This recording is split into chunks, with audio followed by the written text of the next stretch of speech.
आइए शुरू करते हैं।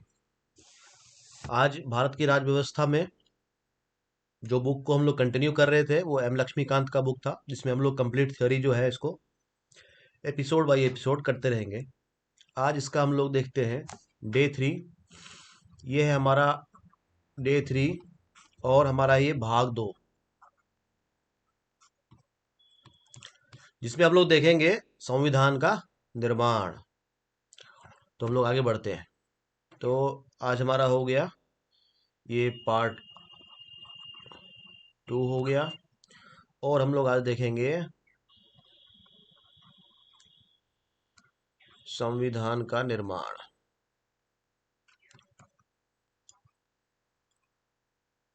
Making of the constitution.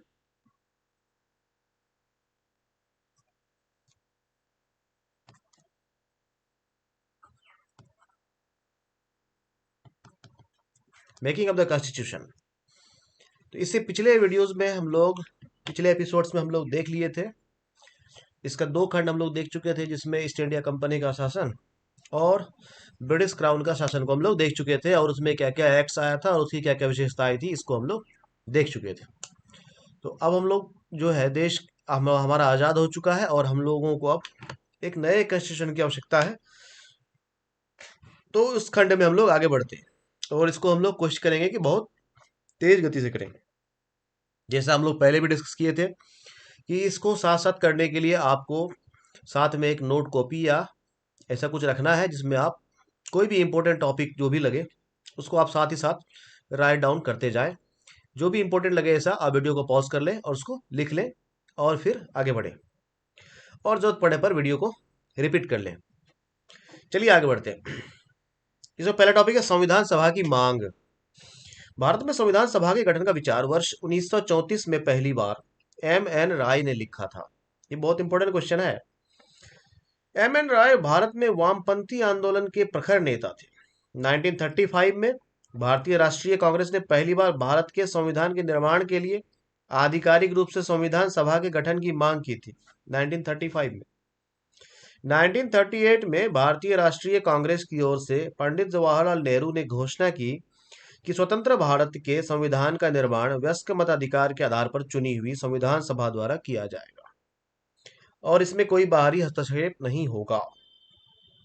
Nehru की इस मांग को ब्रिटिश सरकार ने सैद्धांतिक रूप से स्वीकार कर लिया, और 1940 के अगस्त प्रस्ताव के नाम से इसको पारित किया। सन 1942 में ब्रिटिश सरकार के कैबिनेट मंत्री सर स्टेफर्ड क्रिप्स, ब्रिटिश मंत्रिमंडल के एक सदस्य, एक स्वतंत्र संविधान के निर्माण के लिए ब्रिटिश सरकार के एक प्रारूप प्रस्ताव के साथ भारत भी आए थे। इस संविधान को द्वितीय विश्व युद्ध के बाद अपनाया जाना था। क्रिप्स प्रस्ताव को मुस्लिम लीग ने अस्वीकार कर दिया था। मुस्लिम लीग की मांग थी कि भारत को 2 स्वायत्त हिस्सों में बांट दिया जाए, जिनकी अपनी अपनी संविधान सभाएं हों। अंततः भारत में एक कैबिनेट मिशन को भेजा गया। इस मिशन ने 2 संविधान सभाओं की मांग को ठुकरा दिया, लेकिन उसने ऐसी संविधान सभा के निर्माण की योजना सामने रखी जिससे मुस्लिम लीग को काफी हद तक संतुष्ट कर दिया। अब हम लोग देखेंगे संविधान सभा का गठन। कैबिनेट मिशन योजना द्वारा सुझाए गए प्रस्तावों के तहत नवंबर 1946 में संविधान सभा का गठन होता है, और इस योजना की विशेषता क्या थी, इसको हम लोग क्रमवार देखते हैं। संविधान सभा की कुल सदस्य संख्या 389 होनी थी। इनमें से 296 सीटें ब्रिटिश भारत और 93 सीटें देसी रियासतों को आवंटित की जानी थीं। ब्रिटिश भारत को आवंटित की गई 296 सीटों में 292 सदस्यों का चयन 11 गवर्नरों के प्रांतों और 4 का चयन मुख्य आयुक्तों के प्रांतों से किया जाना था। हर प्रांत व देसी रियासतों को उनकी जनसंख्या के अनुपात में सीटें आवंटित की जानी थीं। मोटे तौर पर कहा जाए तो प्रत्येक 10 लाख लोगों पर एक सीट आवंटित की जानी थी। प्रत्येक ब्रिटिश प्रांत को आवंटित की गई सीटों का निर्धारण 3 प्रमुख समुदायों के बीच उनकी जनसंख्या के अनुपात में किया जाना था। ये 3 समुदाय कौन कौन थे? ये 3 समुदाय थे मुस्लिम समुदाय, सिख समुदाय और सामान्य। सामान्य में जो मुस्लिम और सिख नहीं है, उनके अलावा जो भी है उनको सामान्य वर्ग में रखा गया था। प्रत्येक समुदाय के प्रतिनिधियों का चुनाव प्रांतीय असेंबली में उस समुदाय के सदस्यों द्वारा किया जाना था, और एकल संक्रमणीय मत के माध्यम से समानुपातिक समानुपातिक प्रतिनिधित्व तरीके से मतदान किया जाना था। देसी रियासतों के प्रतिनिधियों का चयन रियासतों के प्रमुखों द्वारा किया जाना था। ये हो गए इसकी मुख्य विशेषताएं। अतः यह स्पष्ट था कि संविधान सभा आंशिक रूप से चुनी हुई और आंशिक रूप से नामांकित निकाय थी। इसके अलावा सदस्यों का चयन और प्रत्यक्ष रूप से प्रांतीय व्यवस्थापिका के सदस्यों द्वारा किया जाना था, जिनका चुनाव एक सीमित मताधिकार के आधार पर किया गया था। संविधान सभा के लिए चुनाव जुलाई अगस्त 1946 में हुआ। इस चुनाव में भारतीय राष्ट्रीय कांग्रेस को 208, मुस्लिम लीग को 73 तथा छोटे समूह व स्वतंत्र सदस्यों को 15 सीटें मिली। हालांकि देशी रियासतों को आवंटित की गई 93 सीटें भर नहीं पाईं, क्योंकि उन्होंने खुद को संविधान सभा से अलग रखने का निर्णय लिया।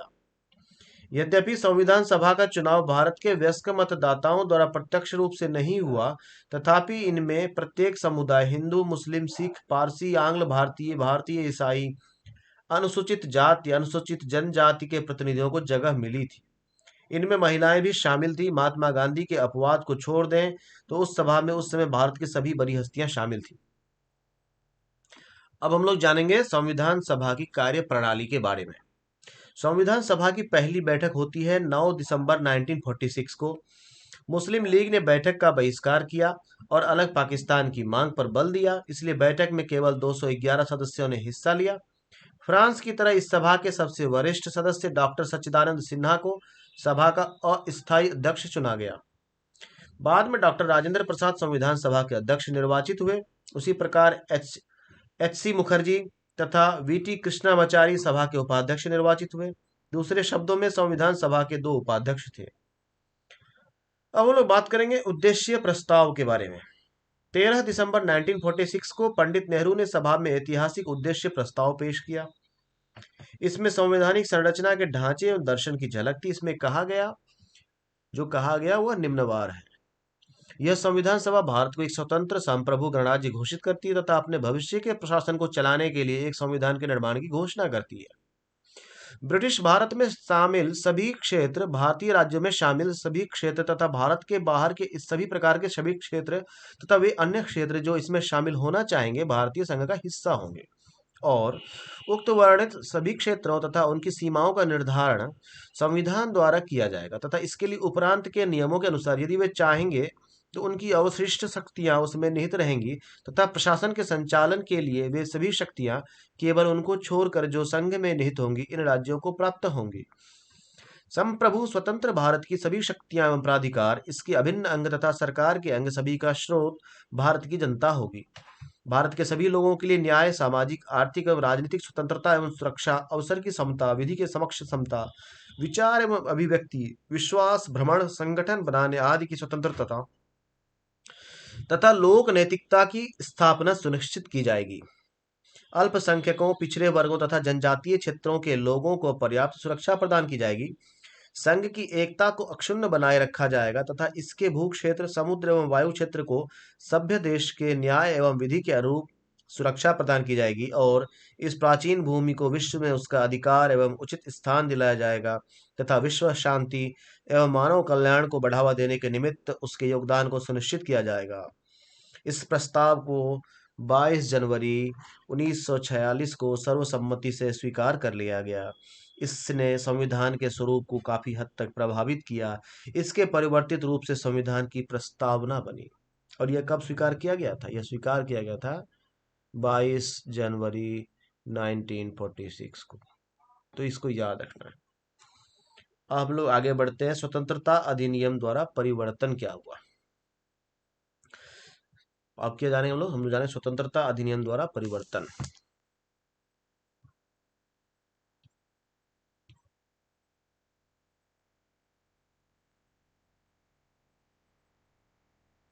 स्वतंत्रता अधिनियम द्वारा परिवर्तन।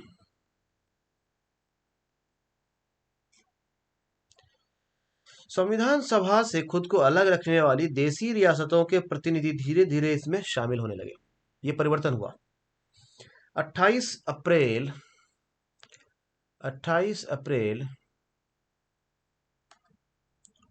1947 को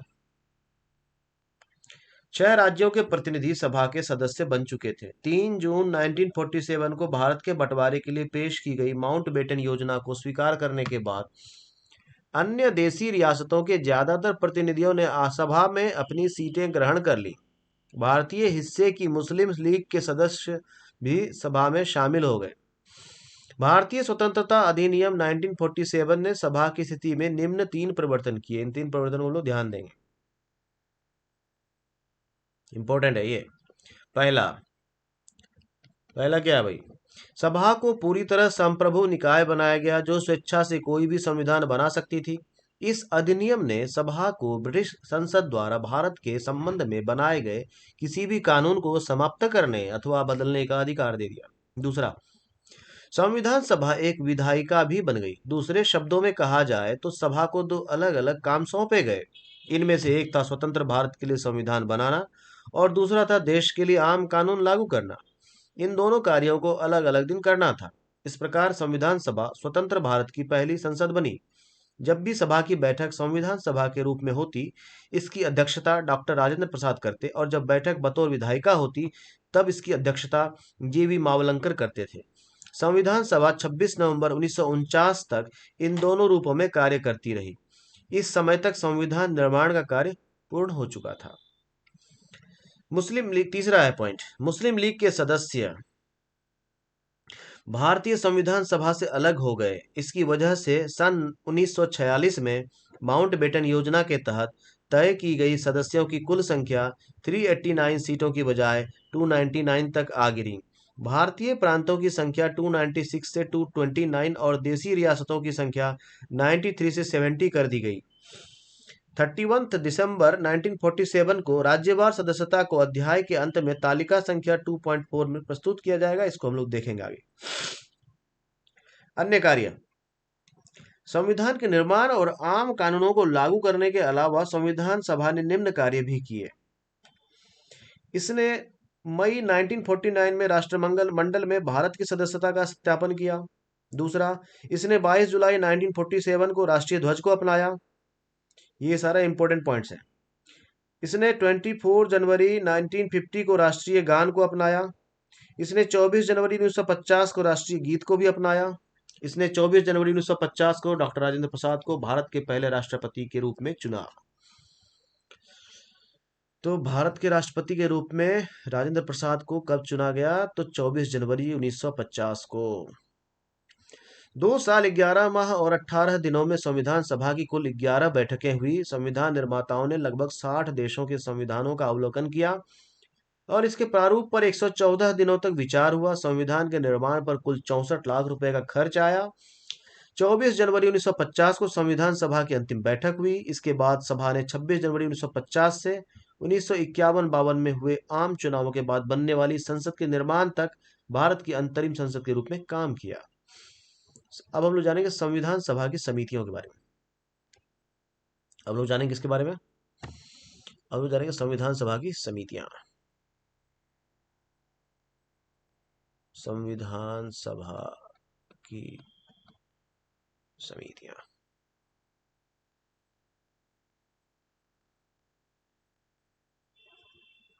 संविधान सभा की समितियां। संविधान सभा ने संविधान के निर्माण से संबंधित विभिन्न कार्यों को करने के लिए कई समितियों का गठन किया। इनमें से 8 बड़ी समितियां थी तथा अन्य छोटी। इन समितियों तथा इनके अध्यक्षों के नाम अभी आपको क्रमवार में बताता हूं। आप चाहें तो इसको पॉज कर करके लिख भी सकते हैं। बड़ी समितियां, संघ शक्ति समिति और इनके अध्यक्ष थे पंडित जवाहरलाल नेहरू। दूसरा, संघीय संविधान समिति, इनके भी अध्यक्ष थे पंडित जवाहरलाल नेहरू। प्रांतीय संविधान समिति, इसके अध्यक्ष थे सरदार वल्लभ भाई पटेल। प्रारूप समिति के अध्यक्ष थे डॉक्टर बी.आर. अम्बेडकर। मौलिक अधिकारों, अल्पसंख्यकों एवं जनजातियों तथा बहिष्कृत क्षेत्रों के लिए जो सलाहकार समिति बनी थी, उसके अध्यक्ष थे सरदार पटेल। इस समिति के अंतर्गत निम्नलिखित 5 उप समितियां भी थी। मौलिक अधिकार उप समिति, जिसके अध्यक्ष थे जे.बी. कृपलानी। अल्पसंख्यक उप समिति, इसके अध्यक्ष थे एच.सी. मुखर्जी। उत्तर पूर्व सीमांत जनजातीय क्षेत्र असम को छोड़कर तथा आंशिक रूप से छोड़े गए क्षेत्र के लिए उप समिति, इसके अध्यक्ष थे गोपीनाथ बरदोई। छोड़े गए आंशिक रूप से छोड़े गए क्षेत्रों के लिए उप समिति के अध्यक्ष थे A.V.. Thakkar.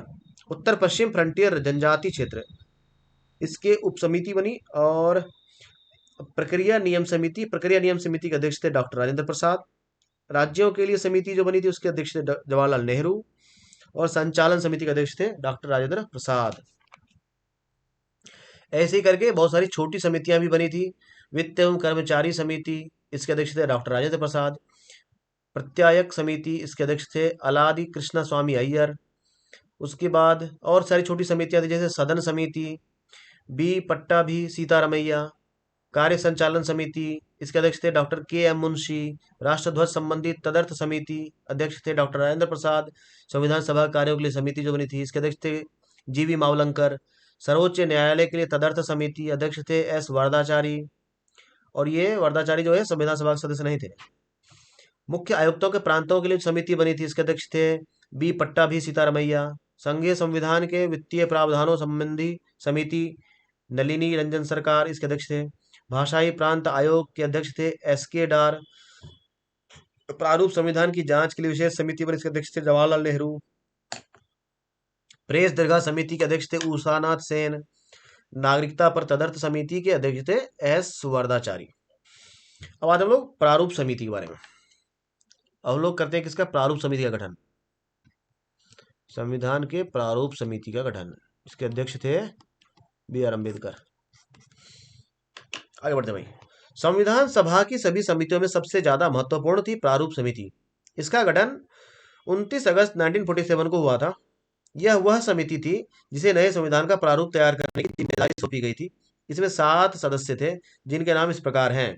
Doctor B R Ambedkar अध्यक्ष थे।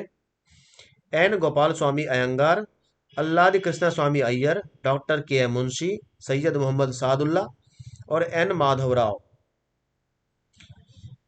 टी टी कृष्णमाचारी, और ये दो जो थे एन माधवराव, इन्होंने बी एल मित्र की जगह ली थी क्योंकि उन्होंने त्यागपत्र दे दिया था कुछ स्वास्थ्य कारणों से। और टी टी कृष्णमाचारी जो है ये 1948 में डीपी खेतान की मृत्यु के बाद उनकी जगह पर आए थे। विभिन्न समितियों के प्रस्तावों पर विचार करने के बाद प्रारूप समिति ने भारत के संविधान का पहला प्रारूप तैयार किया। इसे फरवरी 1948 में प्रकाशित किया गया था। भारत के लोगों को इस प्रारूप पर चर्चा करने और संशोधनों का प्रस्ताव देने के लिए 8 माह का समय दिया गया। लोगों की शिकायतों, आलोचनाओं और सुझावों के परिप्रेक्ष्य में प्रारूप समिति ने दूसरा प्रारूप तैयार किया, जिसे अक्टूबर 1948 में प्रकाशित किया गया। प्रारूप समिति ने अपना प्रारूप तैयार करने में 6 माह से भी कम का समय लिया। इस दौरान उसकी कुल 141 बैठकें हुई। संविधान का प्रभाव में आना, अब हम लोग इसको प्रभाव में ला रहे हैं। डॉक्टर बी आर अम्बेडकर ने सभा में 4 नवंबर 1948 को संविधान का अंतिम प्रारूप पेश किया। इस बार संविधान पहली बार पढ़ा गया। सभा में इस पर 5 दिन 9 नवंबर 1949 तक आम चर्चा हुई। संविधान पर दूसरी बार 15 नवंबर 1948 को विचार होना शुरू हुआ। इसमें संविधान पर खंडवार विचार किया गया। यह कार्य 17 अक्टूबर 1949 तक चला। इस अवधि में कम से कम 7653 संशोधन प्रस्ताव आए, जिनमें से वास्तव में 2473 पर ही सभा में चर्चा हुई। संविधान पर तीसरी बार 14 नवंबर 1949 से विचार होना शुरू हुआ। डॉक्टर बी आर अम्बेडकर ने the constitution as settled by the assembly be passed प्रस्ताव पेश किया। संविधान के प्रारूप पर पेश इस प्रस्ताव को 26 नवंबर 1949 को पारित घोषित कर दिया गया और इस पर अध्यक्ष व सदस्यों के हस्ताक्षर लिए गए। सभा में कुल 299 सदस्यों में से उस दिन केवल 284 सदस्य उपस्थित थे जिन्होंने संविधान पर हस्ताक्षर किए। संविधान की प्रस्तावना में 26 नवंबर 1949 का उल्लेख उस दिन के रूप में किया गया है जिस दिन भारत के लोगों ने सभा में संविधान को अपनाया, लागू किया व स्वयं को संविधान सौंपा। 26 नवंबर 1949 को अपनाए गए संविधान में प्रस्तावना 395 अनुच्छेद और 8 अनुसूचियां थीं। ये इंपॉर्टेंट चीज है भाई। प्रस्तावना था कितना? प्रस्तावना था और 395 अनुच्छेद था और 8 अनुसूचियां थी। नए विधि मंत्री डॉक्टर बी आर अम्बेडकर ने सभा में संविधान के प्रारूप को रखा। उन्होंने सभा के कार्यकलापों में बढ़ चढ़कर हिस्सा लिया। उन्हें अपनी तर्क संगत व प्रभावशाली दलीलों के लिए जाना जाता था। उन्हें भारत के संविधान के पिता के रूप में भी पहचाना जाता है। इस महान लेखक, संविधान विशेषज्ञ, अनुसूचित जातियों के निर्विवाद नेता और भारत के संविधान के प्रमुख शिल्पकार को आधुनिक मनु की संज्ञा दी जाती है। अब हम लोग पढ़ेंगे संविधान के प्रवर्तन के बारे में। 26 नवंबर 1949 को नागरिकता चुनाव तदर्थ संसद, अस्थायी व परिवर्तनशील नियम तथा छोटे शीर्षकों से जुड़े कुछ प्रावधान अनुच्छेद 5, 6, 7, 8, 9, 60, 324, 366, 367, 379, 380, 388, 391, 392 और 393 स्वतः ही लागू हो गए। संविधान के शेष प्रावधान 26 जनवरी 1950 को लागू हुए। इस दिन को संविधान की शुरुआत के दिन के रूप में देखा जाता है और इसे गणतंत्र के दिवस के रूप में मनाया जाता है। इस दिन को संविधान की शुरुआत के रूप में इसलिए चुना गया क्योंकि इसका अपना ऐतिहासिक महत्व है। इसी दिन 1930 में भारतीय राष्ट्रीय कांग्रेस के लाहौर अधिवेशन में पारित हुए संकल्प के आधार पर पूर्ण स्वराज दिवस मनाया गया था। संविधान की शुरुआत के साथ ही भारतीय स्वतंत्रता अधिनियम 1947 और भारत शासन अधिनियम 1935 को समाप्त कर दिया गया।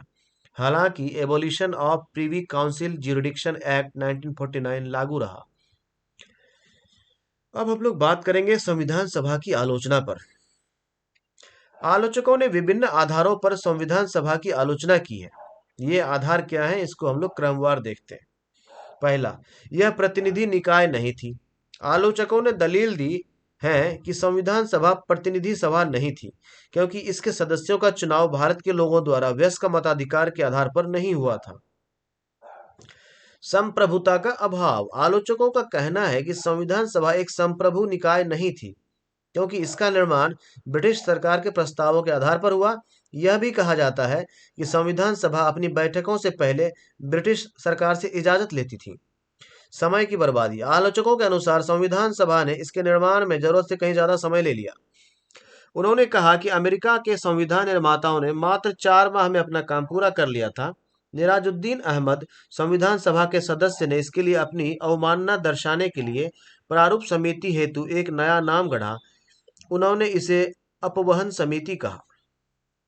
कांग्रेस का प्रभुत्व। आलोचकों का आरोप है कि संविधान सभा में कांग्रेसियों का प्रभुत्व था। ब्रिटेन के संविधान विशेषज्ञ ग्रेनविले ऑस्टिन ने टिप्पणी की थी, संविधान सभा एक दलीय देश का एक दलीय निकाय है। सभा ही कांग्रेस है और कांग्रेस ही भारत है। वकीलों और राजनीतिज्ञों का प्रभुत्व। यह भी कहा जाता है कि संविधान सभा में वकीलों और नेताओं का बोलबाला था। उन्होंने कहा कि समाज के अन्य वर्गों को पर्याप्त प्रतिनिधित्व नहीं मिला। उनके अनुसार संविधान के आकार और उनकी जटिल भाषा के पीछे भी यही मुख्य कारण था। हिंदुओं का प्रभुत्व। कुछ आलोचकों के अनुसार संविधान सभा में हिंदुओं का वर्चस्व था। लॉर्ड विस्काउंट ने इसे हिंदुओं का निकाय कहा। इसी प्रकार विंस्टन चर्चिल ने टिप्पणी की थी कि संविधान सभा ने भारत के केवल एक बड़े समुदाय का प्रतिनिधित्व किया। ये थी कुछ महत्वपूर्ण आलोचनाएं। अब हम लोग देखेंगे इसे कुछ आवश्यक तथ्य, और ये देखना है बहुत इंपॉर्टेंट। अब लोग क्या देखेंगे, इसके कुछ आवश्यक तथ्य।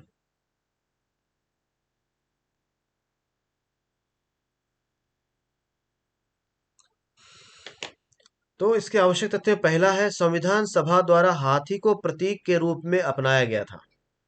Sir B.N. राव को संविधान सभा के लिए संवैधानिक सलाहकार के रूप में नियुक्त किया गया था। HVR एंगर को संविधान सभा का सचिव नियुक्त किया गया था।